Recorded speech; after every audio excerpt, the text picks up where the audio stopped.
அஸ்ஸலாமு அலைக்கும் வரஹ்மத்துல்லாஹி வபரகாத்துஹு. இன்று 26/3/2023 அத்தௌபா தஃப்சீர்.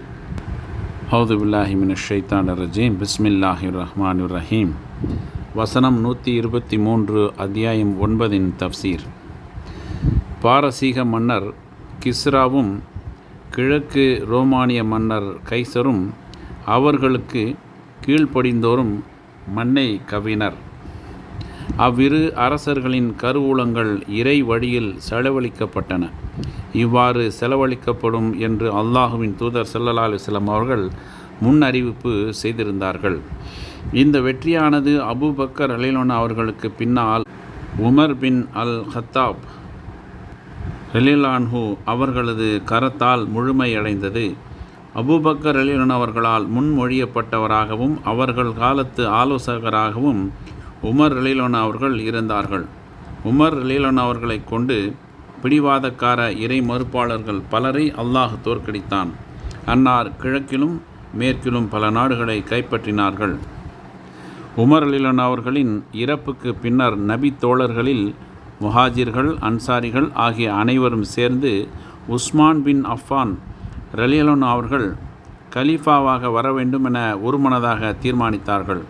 அன்னார் இறுதியில் வீட்டு காவலில் உயிர் தியாகம் செய்தார்கள். உஸ்மான் ரலியல்லாஹு அவர்கள் தமது ஆட்சி காலத்தில் இஸ்லாத்திற்கு மேலும் அழகு சேர்த்தார்கள். இதர பகுதிகளில் வாழ்ந்த அடியார்களுக்கு வலுவான இறை சான்று அப்போது நிலைநிறுத்தப்பட்டது. எனவே உலகின் நாலா பாகங்களிலிருந்தும் இஸ்லாம் பிரபலமடைந்தது. இறை வாக்கு மேலோங்கியது. அவனது மார்க்கம் வாகை சூடியது. இந்த சத்திய மார்க்கம் அல்லாஹுவின் பகைவர்களை வென்று தனது இலக்கின் உச்சத்தை எட்டியது. முஸ்லிம்கள் ஒரு சமூகத்தை வெற்றி கொள்ளும் போதெல்லாம் அவர்களுக்கு அப்பால் உள்ள சமூகத்தார் மீது கவனம் செலுத்தினர். இவ்வாறு இந்த வசனம் 123க்கு இணங்க பிடிவாதகார பாவிகளை அடுத்தடுத்து முஸ்லிம்கள் வென்றார்கள். இந்த வசனத்தின் அடுத்த தொடர் அவர்கள் உங்களிடம் கடுமையையே உணர வேண்டும் என்று கூறுகின்றது.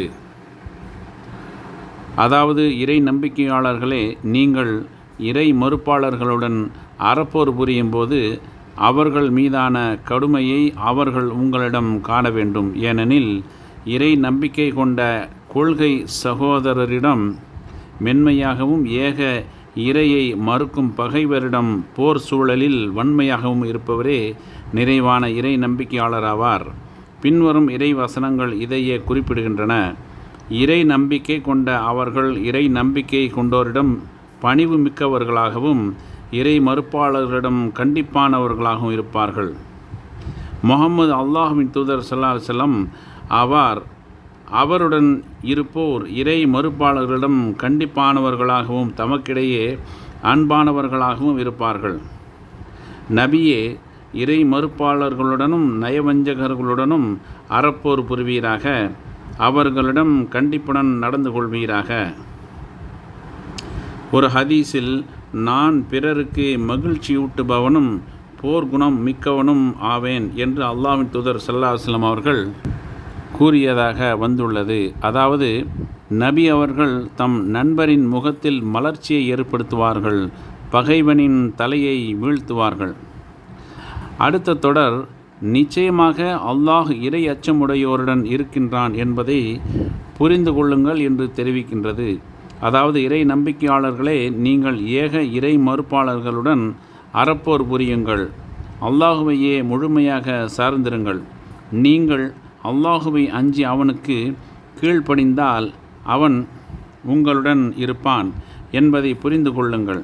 இவ்வாறு தான் ஆரம்ப காலத்தில் நிலைமை இருந்தது. முஹம்மது ஸல்லல்லாஹு அலைஹி வஸல்லம் அவர்களின் சமுதாயமாகிய இந்த சமுதாயத்தில் மிக சிறந்த தலைமுறையினர் என்று போற்றப்பட்ட முதல் 3 நூற்றாண்டுகளை சேர்ந்தவர்கள் மார்க்கத்தில் உறுதியாக நிலைத்திருந்து இறைவனுக்கு கீழ்ப்படிந்து வந்ததால் அவர்கள் பகைவர்களை விட மேலோங்கியவர்களாகவே இருந்தனர். வெற்றிகளும் ஏராளமாக கிடைத்து கொண்டிருந்தன. ஆனால் அதன் பின்னர் முஸ்லிம் அரசர்களிடையே குழப்பங்களும் முரண்பட்ட மன விருப்பங்களும் சச்சரவுகளும் தோன்றியபோது பகைவர்கள் முஸ்லிம் நாடுகள் மீது ஆசைப்படலாயினர். இந்த நிலை பல்லாண்டு காலம் நீடிக்க இறுதியில் பகைவர்கள் இஸ்லாமிய நாடுகள் பலவற்றின் மீது மேலாதிக்கம் செலுத்தினர். இருப்பினும் முதலிலும் முடிவிலும் அனைத்து அதிகாரங்களும் அல்லாஹுவுக்கே உரியன. இன்ஷா அல்லாஹ் நாளை தொடரும்.